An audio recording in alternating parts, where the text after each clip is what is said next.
And now, more Utalk. Now. Hey guys, we have a very special show. It's somebody new to us and new to you. Great story. She's just got so many cool things going on. I mean, we kind of refer to her as a young entrepreneur. She's an advocate, I believe, against sex trafficking, but we'll find out more. Webcomic creator. I love creative people. I love to be around them. She owns a store, Bees and Lavender Shop. It's just so cool to have her on Utalk. And Zaemelys, welcome to Utalk. Thank you so much for having me. I truly, truly appreciate it. Oh, it's great. Did I do okay on your name?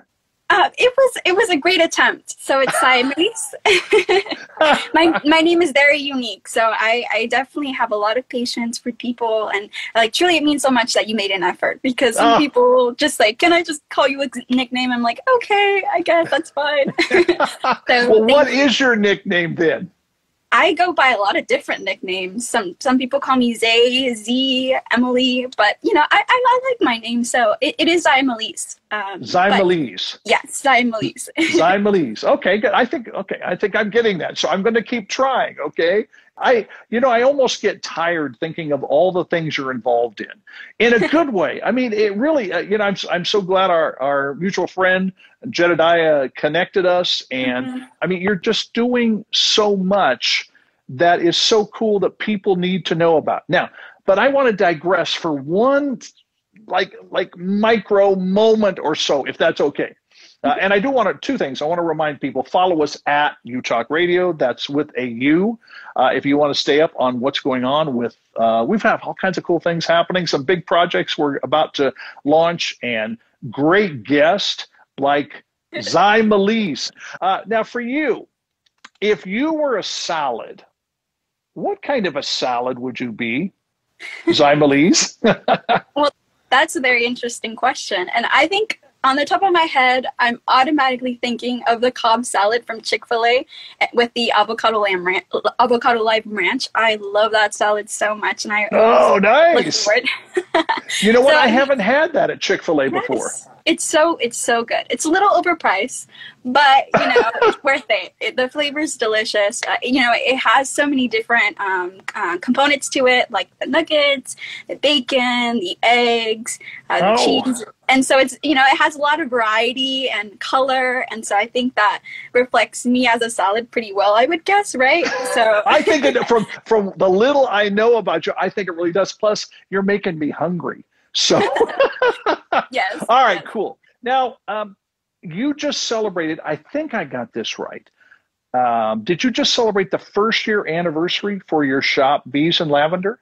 Yes, that is very true. Yes, we did 1 year, the 25th of July, and I'm so excited for it. It's such a huge milestone, and I'm very, yeah, it's such a celebration. I'm honestly very grateful and fortunate, and also just for all the people who were there from day one, supporting me and encouraging me and supporting my cause. So I'm very grateful for it, and that is so cool. We did 1 year.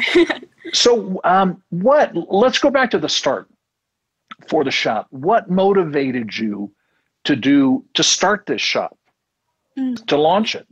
Yeah, so one of the things that I'm really passionate about is I love to create. That is just something that brings me so much joy and happiness, is to be able to create things with my hands and to have an idea in my head and watch it come to life. That truly brings me so much happiness. And so for the longest time, I've always wanted to do a stationery shop where I can showcase my artwork and sell different items. Okay. Stickers, pencil cases, tote bags, and so that's always been in my heart, and also something that has always been in my heart for the past few years is the topic of, as you mentioned, child sex trafficking. Something that truly I feel called to make a change and sure.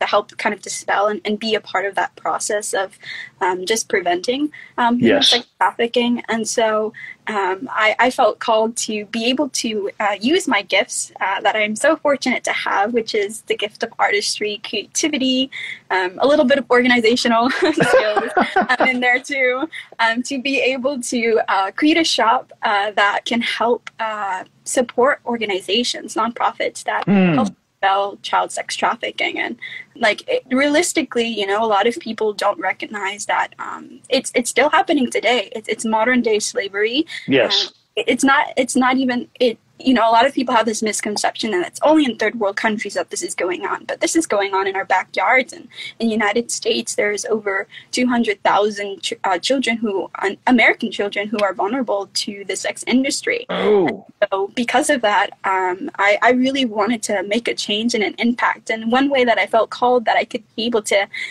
do something and create a form of justice is through my shop. And so, as you said, I donate a proceed of my profit to different organizations that help this child sex trafficking. That's awesome. Now, props to you for doing that, because, at Utalk, we're really big about being the change and making a difference, which we'll come back to a little bit later. But, for you to see something like this and say, there needs to be justice, and there does. I mean, to me, it is absolutely unconscionable that a child should have to worry about that, let alone some adult. I mean, it is just beyond me. It makes my Italian blood boil, because it isn't right. So for you to do something, it's great. And we want to let people know. By the way, do you have a website they could go to find out more, about what you're doing, and obviously to purchase some of the things from the shop? Yeah, so if you go to my Instagram at Bees and Lavender Shop, in my link there is a kind of universal link that has all my other links, and so in there you can find a website to my shop, because it's actually pretty long, so I don't want to read it, say it out loud. But if you go in that link, you'll be able to find all my different links, and in there you'll be able to see the shop, and you can see all the different products that I have there, and be able to purchase some of those things to help those nonprofits. And so also, I forgot to mention, which is actually super, super important, the meaning of bees and lavender. Yes, please. I was wondering that, so tell me. Because it's unique. You have a unique name, and you have a unique name for the shop, so... Yes. It's not, necessarily straightforward. It's not Zaemelys' shop, right? Or Zaemelys' stationery shop, but it's pretty symbolic. And so I kind of explain this to kind of the people who are part of my journey, but the bees are customers, right? They're the people who are joining in the journey. And bees are known to be helpful, right? They help the environment. They take nectar from flowers, right? And then they produce pollen. And so there's kind of give and take relationship that happens with bees. And they're just so beneficial to the environment, right? And so I see the customers as bees, because they not only obtain something cool, like a little stationery journal or something like that, but they also are giving back, right, to nonprofit organizations. And lavender is symbolic of innocence and purity. And so I see lavender as the children who are victims from child sex trafficking. And so there's kind of bees and lavender. That's awesome. Coming to kind of help the lavender and help them grow and make a change and an impact. So that's kind of I love the symbolism with that, bees and lavender. And when you unpack it, that's like an aha experience. Because the symbolism is there. It's a clever, well thought through title that people can hang on to. And we're going to make sure that in the notes for the show that we remind people where they can go to your website. And you talk about, I get the sense that you have been creative for a long time. Is that like when you were a lot younger? Were you, don't tell me you were one of those that stayed inside the lines when you colored, I kind of went, no, actually I stayed in the lines most of the time. But when did you realize that this is something I want to develop? I have these gifts, because it is a gift. It truly is a gift. The few things I saw, I went, wow, that you designed that. You've got a gift. And obviously you've got a gift of being able to communicate, as you just unpacked bees and lavender for us. So when did you first I mean, did your parents kind of come to you, you know, mom and dad go, hey, did you know that's really good? Here, can we get you some more, you know, some paints or some, you know, I mean, or was it kind of a combination? Mom, dad said, oh, cool, you know, and then you're going, hey, I really like this. I mean, were you like, you know, elementary school or older, or I'm just kind of curious. Yeah, yeah. As long as I can remember, I love to create and to draw and to experiment, in different forms and ways. My mom always said, "Oh, you're always experimenting. What are you doing?" Whether it's in the kitchen cool. or baking, or accidentally like breaking something because I just want to see like what it would look like in a different way. But yeah, so since I was a kid, I've loved to draw, but I've not drawn inside the lines. I was probably a very impatient child, which drew things like pretty quickly and recklessly. I've only now kind of become to master what it means to, you know, draw between the lines and sometimes break those rules. Yes, please break the rules.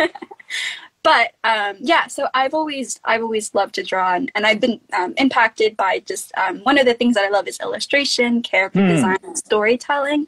And as a kid, growing up watching different cartoons, I really fell in love and kind of wanted to create my own stories, right?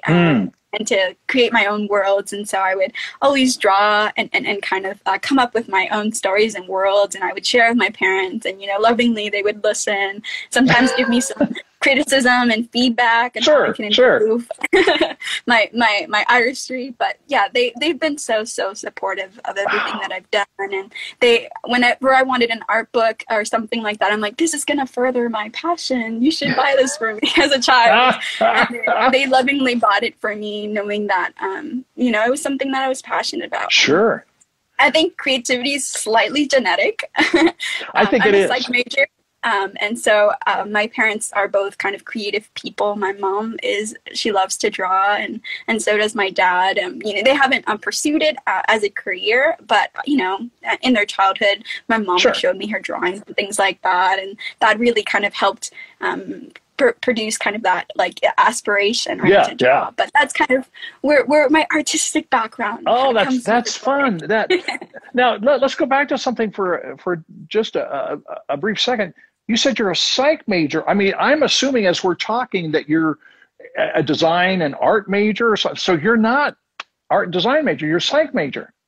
Yeah. Interesting. Yes. As you said, right, I do a lot of different things. Yeah. And that club salad is coming to life right now with all the variations of things that I'm doing, right? But yes, so I'm majoring in psych. I actually finished this upcoming semester, so I'm so excited about that. Oh, cool. And I'm minoring in art. So I one of my other passions is psychology. I actually personally really love children and like youth, and so I would love to work with populations in my own community that are dealing with immigration and things like that, which is a whole different conversation. Yeah. But, good topic to hit. Yes, but I love any art. Using art as a therapeutic tool is something that I'm also so passionate about. And so with my love with art and my love for youth and adolescents and children, I would love to implement those together as a kind of form of therapy. And so that's something that I see myself doing in the future, and you know, maybe even using storytelling as a form for them to express themselves, to kind of and you know, be able to recover. And so yeah, there's a lot of things going on in my life, but that's one of the little things that I'm a psych major, which I think kind of helps, you know, with the process of child sex trafficking and yes, psychological implications that has. But yeah, so that's also something about me. No, you know, you answered my question for me, because I'm trying to put I mean, I've got a very inquisitive mind. I'm always gathering. I love to learn. And it was interesting because my first drum teacher, I was self-taught, and then I decided to take private lessons when I was a junior in high school, taught me the importance of learning. And I think that's an imperative for life. I think when we stop learning, we stop living, because there's so much, and we love doing this show. Unfortunately, neither one of our other hosts could be here. You know, today because they both would have very much enjoyed you. But I love that. And I want you to keep us informed how things develop, because it concerns me that our generation of young people, adolescents, young adults, teens, children, are being left behind. You know, and we see, I just read an interview with a band, and I was very interested in the title of their new album, which is called Nowhere Generation. And they're called Rise Against. And, you know, they're saying, which I would concur with them, it's like for the generation of younger people in our culture, they're running the race of life, but the finish line keeps getting moved, you know, and the anxiety that so many are experiencing. So I love what you're doing. I really encourage you to just let's stay connected, so we can be watching what you're doing and see if there's ways to collaborate, because that's just so important. And art, I wish every child, every tween, every teenager, every young adult could experience some kind of art. I think it would dramatically change their life. Musician, okay, I still teach drums. We just had an event a while back, about a month ago, for foster kids in another state. And, you know, it's just such a satisfying thing. I know for me, when I can bring, in this case, it was mainly teenagers, into this room who have never played drums, and by the time we finish in the afternoon, they're playing a drum set. Now, they're not playing anything complicated, but they're playing something. And I think it helps relieve stress. It refocuses energy. It gives value, because they realize, like in your case, okay, you're doing art with them. They're designing something. They're drawing something, whatever. They can look at that and say, I did that. Because unfortunately, not all youth have parents like you have that are there encouraging. I was very, you know, blessed, because both of my parents were very supportive of me and my adventures in music and my creativity in that way, and putting up with the drums, you know, almost 24/7. But I wish we could motivate more people. Let's hit that just for a moment. I mean, I mentioned that before, that we are really big at Utalk on going mad, making a difference, being the change. How, I know there's many things we could talk about, but from your vantage point, from your perspective, what would be one or two things that people could do to make a difference?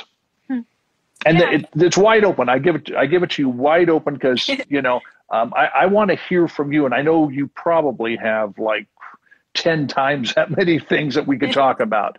But what is something? I mean, because we look around and we say, man, this world is not, it's not a pleasant place to be. And yet there's so much positivity. I think that word has been used a lot. And so many things I think we could do if we could just refocus our energy, which you've done an amazing job of doing. So anyway, what comes to your mind when you think of motivating somebody else? Here's something somebody could do, or here's something else they could do to be the change. Yeah. Immediately, I think one or two things come into mind. I think for youth and adolescents, fear is a huge component, right? Yes. Not making a change. There's a lot of fear. There's a lot of fear when I first started kind of my business of, well, what if no one supports me? Or what if it's not successful? What if I don't last a year? And there's so many what ifs, right? And fear that can kind of, and as you said, with mental health and anxiety, insecurity, low self-esteem can be a big part of that. So it can be very debilitating. And as you said, it feels like you're not really going anywhere. Yeah. But I would suggest to just try, right? Just to make an effort, not to be fearful or scared, but you know, what's the worst that can happen for you just merely trying and doing something that you're passionate about. Yeah. I would highly encourage you to just be able to, you know, just try it. You know, it doesn't hurt to try. And, you know, sometimes failure is a big part of that, but with failure comes growth.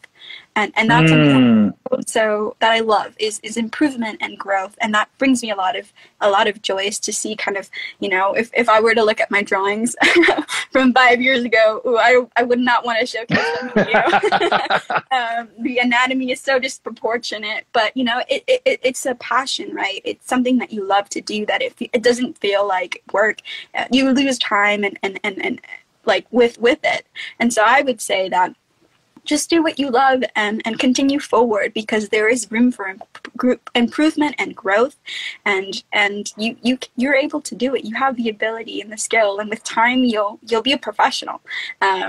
So that's one thing I would say. But as far as making an impact or an input in the world, or you know, a change, I would say that you know, a change or an impact doesn't have to be something so huge or big that you think of, right? Like being a politician and making a change to a policy or something like that. You can make a change and an impact with the gifts that you have, with the abilities that and the passions that drive you, like I'm doing, right? So you know, yes, you know, I definitely am not in the front fields, you know, rescuing people who are being trafficked, but I am helping support organizations that do good work in that.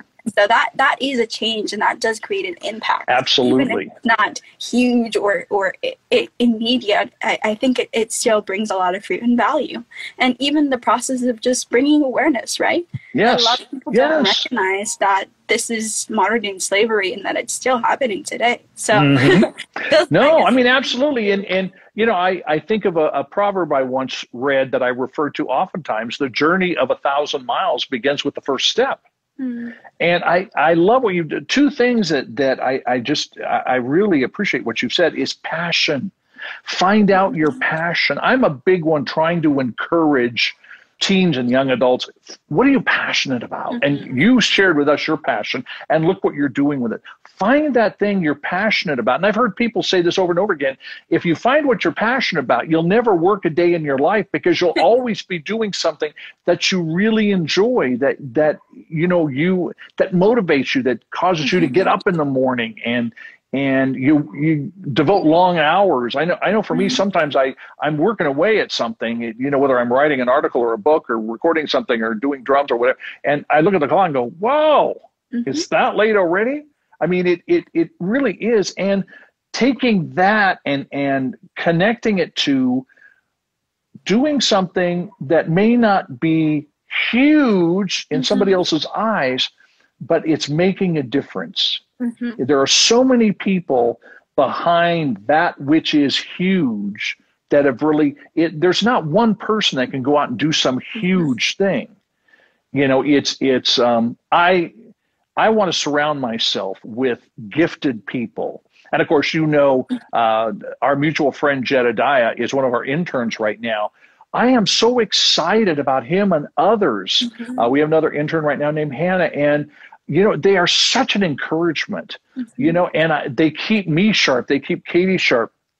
They keep all of us sharp and I love the we factor that we get from them. It's not, hey, Steve, you guys should do this. It's, Steve, we should do this. And they're just a wealth of ideas, you know, and I think, again, when we stop learning, we stop living, we stop growing. So I like that, you know, I really want to re-emphasize that again, passion, and take that passion and do what you can to influence, to connect, to impact, to engage others.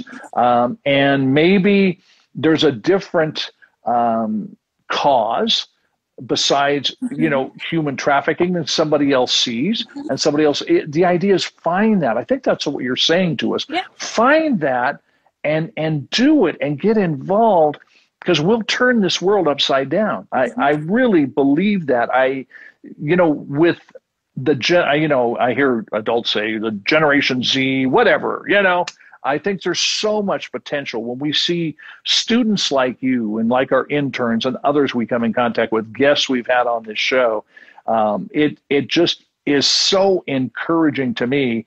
And I personally want to do everything I can to come alongside you guys and be there for you and be your cheering squad, you know, and yell for you and scream for you and jump up and down and be that support for you where because we all need that. Like you touched on fear. When we we all get to a point where we're a little fearful, and it takes courage to move ahead.